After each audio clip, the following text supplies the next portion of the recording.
Ô, Renan, muito bom dia, prazer poder falar com você. Eu queria que você falasse um pouco mais, o Missão vai sair de verdade? Porque estão dizendo está registrado, mas não acontece. E o que você tem de proposta mais importante? Fala a primeira coisa que você vai fazer quando você for presidente. Fala, Diogo. Bom, vai sair, assim, a não ser que um meteoro caia no TSE ou coisa do tipo. A gente cumpriu todos os requisitos formais necessários para a montagem de um partido, todos em prazo recorde, e saiu o parecer favorável da parte da Procuradoria-Geral Eleitoral, que é a versão eleitoral ali do Ministério Público, e está na mesa do ministro André Mendonça, e o ministro André Mendonça já se movimentou, então provavelmente devemos ver o partido indo a julgamento em 2 semanas ou 3 semanas no máximo. Então ele vai sair do papel, né? Assim, há uma previsão com cumprimento dos prazos e isso está rolando. Então haverá, e eu posso dizer com certa tranquilidade que haverá o partido Missão nas eleições de 2026.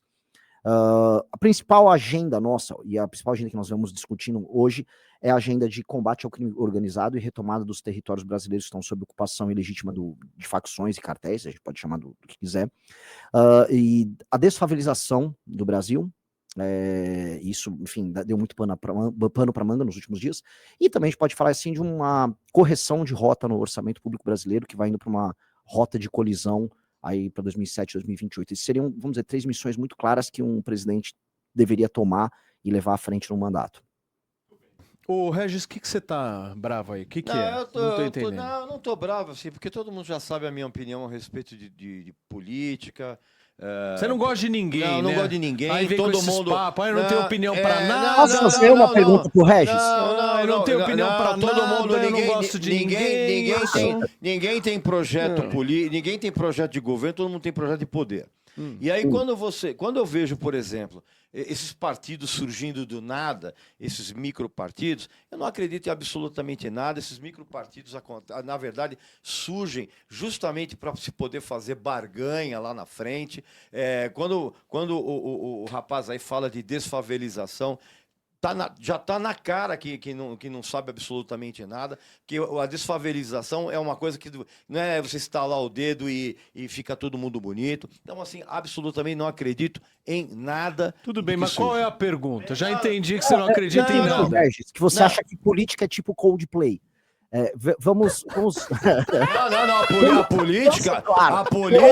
A política é muito pior do que Coldplay, cara. Muito pior. Porque o Coldplay é inofensivo. Deixa ele falar, tem que ter uma comunicação, Cacatu, porque senão aí é só você falando, Regis, sendo claro, você acha que não é possível desfavelizar um país como o Brasil? Ou ou você não acha é que não possível. tem nada sobre o assunto? Não é possível e o senhor, lamentavelmente, não sabe nada.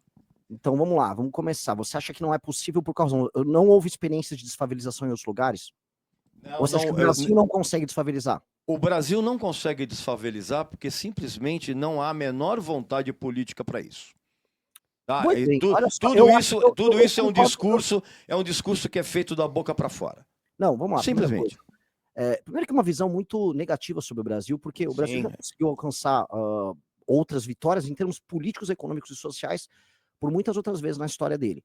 Então, sim, é possível, e outras nações, inclusive mais pobres que o Brasil, conseguem, vamos dizer, efetivar ações, e eu estou falando de ações corruptas. Ninguém vai falar aqui que a Colômbia é um país que tem uma classe política superior à nossa. E a Colômbia, Medellín, conseguiu fazer um processo de desfavelização. Inúmeros países que se tornaram depois dos tigres asiáticos conseguiram também.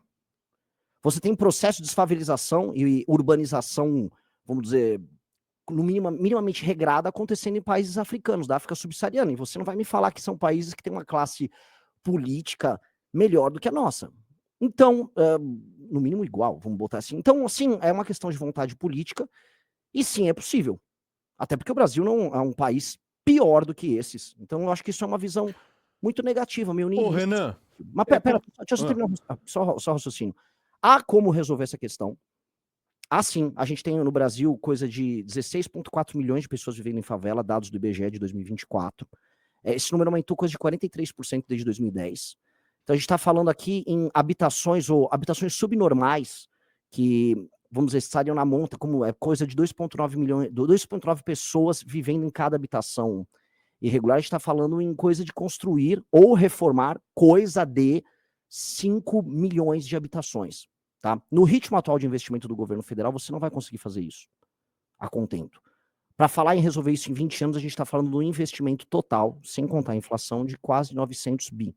E aí a gente tem que olhar de trás para frente como fazer você ter capacidade orçamentária para gastar de 50 a 100 bi por ano, falando de investimentos do governo federal, sem participação da iniciativa privada por hora, para não só urbanizar essas favelas, mas levar saneamento básico para elas. Essa é a discussão que a gente precisa ter.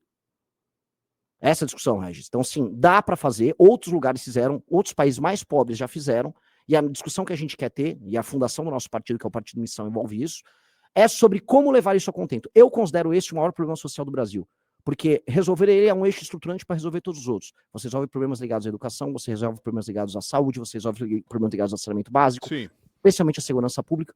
Então, quando você pega, a favela é um eixo. Resolver a favela, você resolve inúmeros outros problemas que são, vamos dizer, conectados a isso.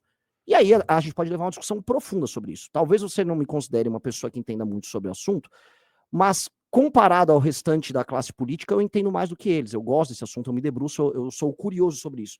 E eu só estou conseguindo montar um partido político porque eu atraí outras pessoas que pensam dessa maneira e são intelectualmente curiosas sobre o assunto e que têm vontade verdadeira de construir. Então, eu acho injusto você colocar a gente nesse balaio comum, ainda que faça parte, vamos dizer, da tua pessoa ser enfático, e eu gosto das suas opiniões, eu acompanho você, e é isso. Então, se quiser... O Renan, é que o Regis, ele é muito negativo na essência. Sabe aquele cara que derruba o astral do ambiente? É tipo isso, entendeu? É normal, é normal, é normal. Agora, eu acho que você poderia dar uma chance para se discutir algo. Eu sei que você tá meio assim com a política brasileira, assim, tudo para você não presta, mas assim, conversa, sente, vê, né? É assim que funciona a democracia. Não. Tá bom, obrigado. Muito bem. Felipe Reis, eu quero te ouvir também. Traga o que você quiser. Felipe Reis, Renan Santos, é realmente o nosso comunista aqui do programa. Ele tem ligações claras com a União Soviética. Por favor, A Reis. Albânia também, viu? Exato. Renan, eu queria saber se vocês estão bebendo da água de Pablo Marçal, que a gente viu na campanha em São Paulo, que ele teve ali uma conexão forte com periferias, né? Tentou se aproximar de jovens periféricos através do funk, através de umas coisas culturais, tentou chegar nesse público, e eu vejo que essa pauta de desfavelização, talvez, ela tenha ali um interesse de uma aproximação de um lugar que a direita nem sempre foi tão amada assim, né? São dois temas. Um, o Pablo Marçal, se eu beber da água dele, eu morro envenenado, cara. Eu tenho asco desse sujeito. Tem metanol na água dele? Olha, é capaz de ter metanol na água dele, dado as relações do partido que ele participou com o primeiro comando da capital, então não duvidaria de haver um metanolzinho ali, mas ele é um sujeito tão tóxico que é capaz dele tomar metanol e ficar melhor, né? Eu tenho asco do Pablo Marçal e o que a gente faz é água e óleo, melhor, água e metanol, em termos de ação política. Eu entendo que ele tenha vindo com um discurso de prosperidade lá nas favelas, com esse papo, porque é um papo que ele poderia angariar eleitores. Mas quando a gente fala do tema de reurbanização de favelas, desfavelização, cultura de favelas, no início a tendência, inclusive, é a gente diminuir a nossa popularidade, porque as pessoas tendem a levar essa discussão para uma parte mais sentimental. Mas a gente precisa endereçar o problema, a gente precisa primeiro trazer o problema para depois vir com, vamos dizer, com a parte do convencimento. Muito bem. Diogão, você tinha pedido? Sim, vamos lá. Coisa prática, então, Renan. Você disse que o primeiro ponto é desfavelizar o Brasil. Eu não sei se você sabe, o Brasil é o único país, se não do mundo, das Américas, que tem lei nacional que estabelece que o lote mínimo para uma pessoa é 125 metros quadrados e que os loteamentos ainda tem que ter mais 35% de áreas verdes, ruas com 12 metros e etc. e tal. Nacional. O que acontece? Nenhuma cidade média e grande tem um único loteamento legal. A lei brasileira e dos municípios entregou toda a urbanização da periferia na mão do crime organizado. O seu partido, ou melhor, o MBL, já tem deputados federal, estadual e vereadores. Aí eu pergunto, em termos práticos, o que vocês já determinaram a eles que fizessem para resolver essa questão de entregar a moradia popular na mão do crime organizado? Vamos lá. Primeira coisa, a gente tem que entender que o processo histórico que gerou as favelas ele é anterior à formação dos principais cartéis do crime organizado. Eu concordo com você com a esse processo legiferante exagerado que a gente tem por parte do Estado brasileiro, que faz com que quase todo mundo esteja quase sempre na ilegalidade, mesmo quem tenha, por exemplo, um título de propriedade correto, uma propriedade construída com área autorizada, né, pela prefeitura e pela fiscalização. Mesmo um cara que é comerciante, para se adequar a todas as regras, ele sofre pra caramba. Quando a gente pega, então, voltando no tempo, a gente tem um processo acelerado de favelização que acontece no processo de êxodo rural, que a gente teve especialmente nos anos 60, 70 e 80, em que São Paulo, Rio de Janeiro, mas praticamente todas as capitais do Brasil começaram a se favelizar. Por diversas razões, o Estado brasileiro, especialmente dos anos 70 para frente, parou de formar capital físico, né, e infraestrutura. Nossa capacidade de investimento em infraestrutura diminuiu demais da crise do petróleo para frente. Depois teve a Constituição de 88, que aumenta muito o gasto com custeio, diminui o espaço para investimento em infra. E ali, especialmente nos 80 e 90, você começa a ter esse processo de ocupação dessas áreas de periferia, áreas de favela, pelo crime organizado, né? O Comando Vermelho surge ali pelos anos 80 e na virada dos 90 para os 2000 surge o PCC aqui em São Paulo. Hoje, né, dado que esse processo de êxodo rural não é tão acentuado como houve naquele período, naturalmente, você tem um processo novo de invasões, e acho que você deve acompanhar, de áreas de manancial, por exemplo, como acontece aqui em São Paulo, ou as milícias no Rio de Janeiro, o caso clássico lá do Rio das Pedras, lá com aquela turma, que inclusive o Flávio Bolsonaro tem coisas estranhas a contar sobre aquilo, né, você ocupa ilegalmente, você faz uma espécie de uma grilagem urbana, e aí você constrói casas e vende, e garante a propriedade sobre essa área através da autoridade que o crime tem sobre aquele território, né?